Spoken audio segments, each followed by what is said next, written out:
Jai Hind everyone, this is Varsha Dubey. I welcome you all in my social science class. आज के video में हम क्या पढ़ने वाले हैं? आज का हमारा टॉपिक है global influence of Russian revolution and the USSR. देखो, till today I had discussed that how had revolution evolved, what were the changes after this. We had discussed about the Stalinism, collectivization and its problems, है ना. आज तक हम क्या पढ़ चुके हैं?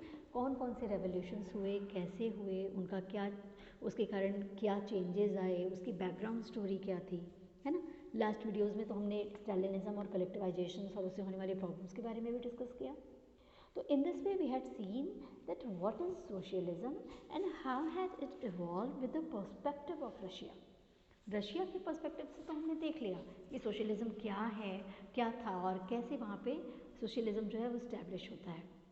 But today we'll discuss about the global influence of the Russian revolution, यानी रशियन रेवोल्यूशन का वर्ल्ड वाइड क्या इफ़ेक्ट पड़ता है, क्या इम्प्रेशन पड़ती है, इसके बारे में आज हम डिस्कस करेंगे. ठीक है, so let's begin. Not all socialist parties in Europe were on the same position. देखो, एज बोल्शेविक पार्टी, जिसको बाद में किस नाम से जाना गया, कम्युनिस्ट रशियन पार्टी का नाम दे दिया गया.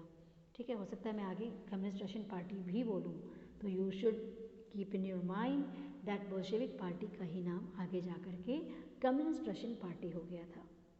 तो as Bolshevik party worked in Russia, not all the Soviets और ग्रुप्स वर्क द सेम.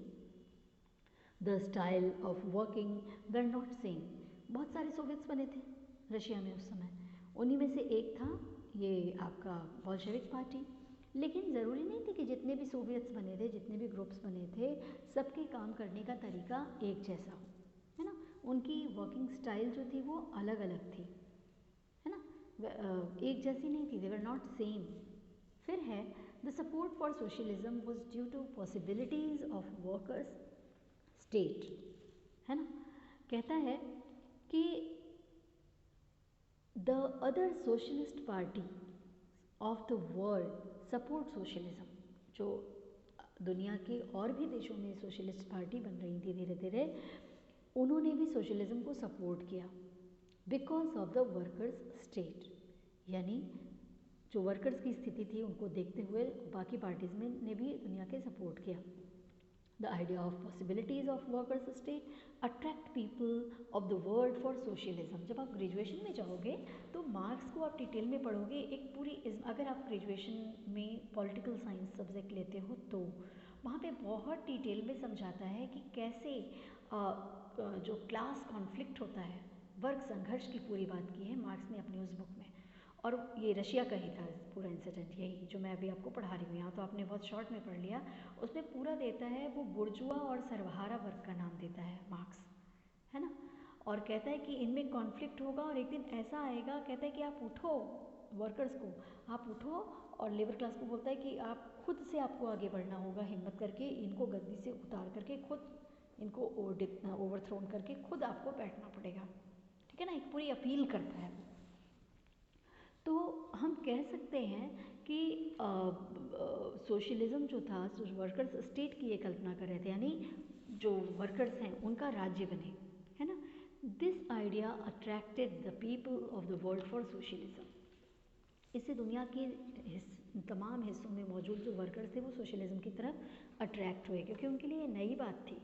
कोई तो था जो उनके अधिकारों की बात कर रहा था. तो मेनी कम्युनिस्ट पार्टी वो फॉर्म, एग्जाम्पल आप ले सकते हो communist party of great Britain. दूसरे हिस्सों में भी दुनिया के और पार्टीज़ बनने लग गई. So many communist parties were formed in different countries like Britain and India. Britain ही क्यों, इंडिया में भी बन रहा था. ठीक है. फिर है Bolshevik also encouraged colonial people follow their experiment. देखो, No doubt that Bolshevik were the flag bearer of socialism. इस बात से हम इनकार नहीं कर सकते कि बोल्शेविक पार्टी जो थी वो सोशलिज्म को आगे लाने में सबसे इम्पॉर्टेंट थी. और झंडा, नहीं कहते कि झंडा लेके लीड करने वाला जो था वो ये फ्लैग बेयरर थे, ये बोल्शेविक पार्टी के लोग, सोशलिज्म की स्थापना करने वालों में. The first model of socialism was led by Bolsheviks in Russia. ठीक है. Bolsheviks encouraged the colonial people to adopt the idea of socialism in their country. And if we talk about India, there was the great influence of socialism.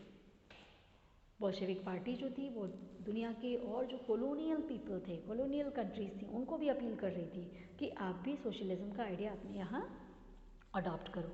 इसका impact हमारे अपने देश पे भी पड़ा, है ना.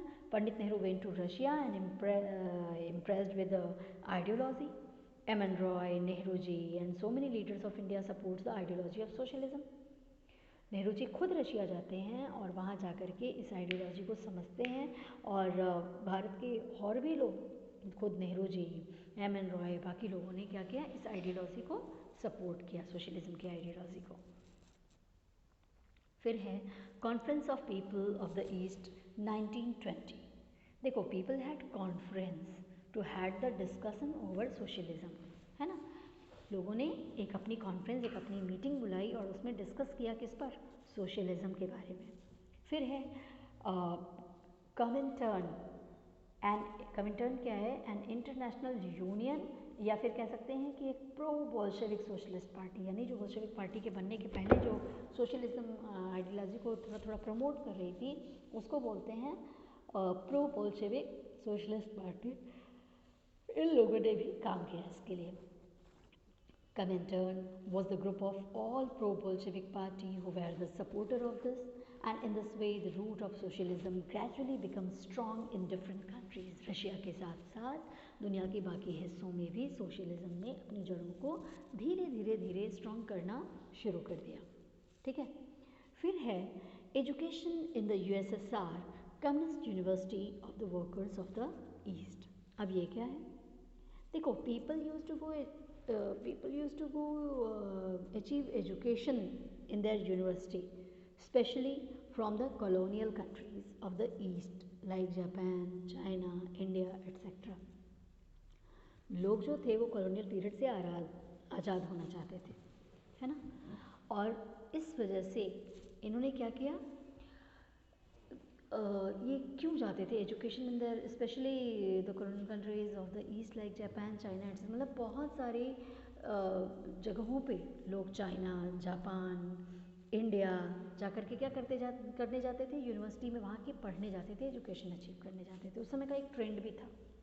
Bye second world war USSR given a global face and world stretcher.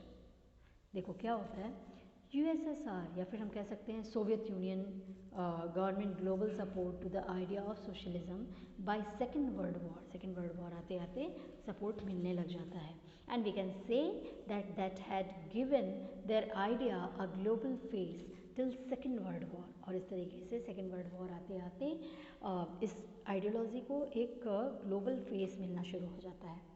However, by 1950s, it was observed that the style of government in USSR was not in keeping with the ideals of the Russian Revolution. यानी कि the supporters of socialism observed till 1950s that the promise which was done in Russian Revolution, that after revolution in the status of worker will improve, is not keeping with the style of working of the government in USSR. मतलब जो बातें कही गई थी वो पूरी नहीं हो रही थी. लोगों ने क्या फील किया, स्पेशली अगर स्टालिनिज्म की हम बात करें तो हमने देखा कि how collectivisation was forcibly imposed on the peasants. कैसे ज़बरदस्ती किसानों पे कलेक्टिवाइजेशन थोपा जा रहा था, स्टालिनिज्म में हमने पढ़ा, है ना. तो they were suppressed by the USSR government. जो लोअर क्लास था वो सारे क्रांति की बात करते हैं, मार्क्स, ये वो सब लोग, मतलब लेकिन जो भी था उन लोगों को क्या किया जा रहा था, सप्रेस किया जा रहा था. ठीक है. नो डाउट अ बैकग्राउंड नहीं, no doubt a backward country had become a great power. Its industries and agriculture had evolve, had developed, and the poor were being fed, है ना.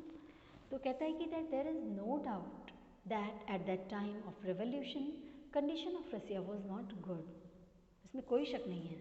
It was facing the poor economic system, but now it had developed and considered as a powerful country, especially after the Second World War. Second world war के बाद से Russia को एक powerful country का स्थान मिल जाता है. वो अपने आप को बहुत इम्प्रूव करती है. ठीक है। Its industries and agriculture developed a lot, यहाँ की इंडस्ट्रीज़, यहाँ का एग्रीकल्चर जो है वो बड़ा डेवलप कर जाता है। But the ideals remain in when, socialism की इमेज जो है वो नहीं बिगड़ी, यूएसएसआर की इमेज बिगड़ गई, है ना। ऐसा क्यों होता है? But had denied the essential freedom to its citizens and carried out its developmental projects through repressive policies। मतलब कह सकते हो स्टालिन की कैरेक्टराइजेशन का पीरियड यही था, अपने प्रोग्रेसिव मोटिव को पूरा करने के लिए लोगों को सप्रेस किया जा रहा था। इसीलिए क्या होता है, the international reputation of the USSR as a socialist country had declined, है ना। However, the socialist idea still enjoyed respect among its people. And no doubt, the idea of socialism was practiced and followed by supporters, but the way of implementation was suppressive, है ना। Ideology में कोई बुराई नहीं थी socialism के, है ना, लोग पसंद भी कर रहे थे, फॉलो भी कर रहे थे, लेकिन प्रॉब्लम क्या थी? प्रॉब्लम आती है कि ये जब सप्रेसिव बन जाती है, जब ज़बरदस्ती लोगों पे करेक्टराइजेशन थोपती है तब। तो in this way we studied that how had USSR given the global face to the ideology and its influence the worldwide, है ना।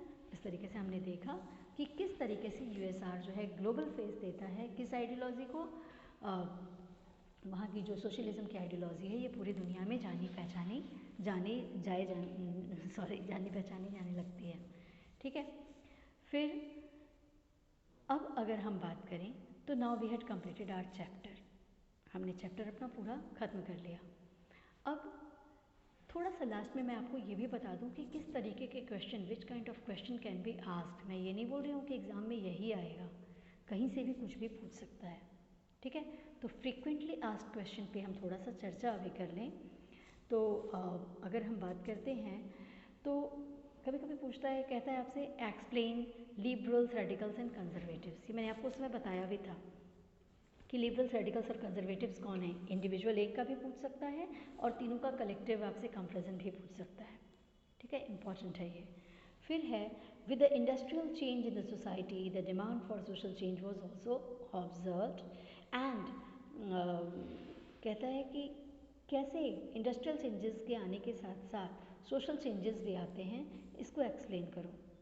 आपसे ऐसे भी पूछा जा सकता है that ideas of Robert Owen, Louis Blanc, Frederick Engels and Karl Marx, किसी एक थिंकर की इनमें से आइडियाज, उनकी आइडियोलॉजी क्या थी वो भी पूछ सकता है, ठीक है। शॉर्ट नोट्स के जैसे आपसे ये पूछा जा सकता है कि एवोल्यूशन जो था सोशलिज्म का या सपोर्ट फॉर सोशलिज्म जो था वो कैसे और कब हुआ, ठीक। Short notes on Russian economy before revolution, ठीक है। What was social structure of Russia before the revolution, how did the socialism evolve and Guru in Russia, ये सारी चीज़ें आप पढ़ेंगे अब, ठीक है। कैसे जो है स्ट्रक्चर वहाँ पे बनता है और सॉल्व कर लेता है। फिर है different, how did the Stalinism how did socialism evolve to grow in Russia, differences between Bolsheviks and Mensheviks, आपसे ये पूछ सकता है बोल्शेविक पार्टी और मेंशेविक पार्टी में डिफरेंस क्या है। एक्सप्लेन द रिवोल्यूशन ऑफ 1905, तो इसमें आप क्या लिखोगे, 1905 का रेवोल्यूशन अगर आपसे पूरा पूछ लेता है तो कॉजेज़ भी लिखोगे, इस दौरान क्या एक्टिविटीज़ हुई थी वो भी लिखोगे, और इसका इम्पैक्ट यानी अर्थ क्या हुआ ये भी लिखना है आपको, ठीक है। छोटे छोटे क्वेश्चन के फॉर्म में आपसे ये भी पूछ सकता है 2-3 नंबर वाले में कि differentiate between the Bolshevik and Menshevik, हाँ डिफरेंशिएट करो।